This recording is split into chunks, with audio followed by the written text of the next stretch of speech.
2026 Chevrolet Lacetti. Bu nomni eshitgan zahoti ko'pchilikda nostalgiya va qiziqish uyg'onadi. Chunki Lacetti bir vaqtlar O'zbekiston bozorida eng ommabop va ishonchli sedanlardan biri bo'lgan.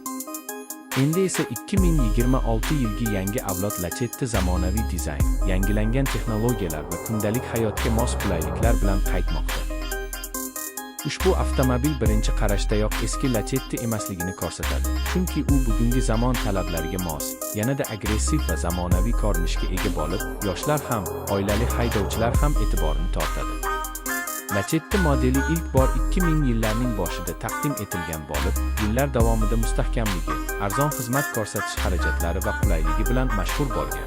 2026 yilgi versiya esa ana shu ishonchli obroni yangi bosqichga olib chiqishni maqsad qilgan. Tashqi dizayniga qaraydigan bo'lsak, 2026 Chevrolet Lacetti old qismida keskinroq faralar, LED kunduzgi chiroqlar va keng radiator panjarasi bilan jihozlangan. Bu esa unga qimmatroq klass avtomobillariga xos ko'rinish beradi. Yon tomondan oqimli chiziqlar avtomobilga harakatda bo'lmasa ham dinamik ko'rinish bagishlaydi. Orqa qismida esa zamonaviy LED stop chiroqlari va ixcham, ammo sportcha bamper e'tiborni tortadi.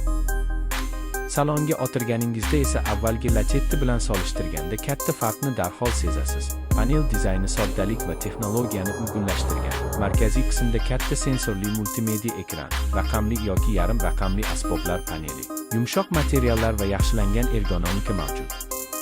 O'rindiqlar uzoq yo'llarda ham qulay bo'lishi uchun qayta ishlangan. Orqa qatorda esa oila uchun yetarli joy ajratilgan.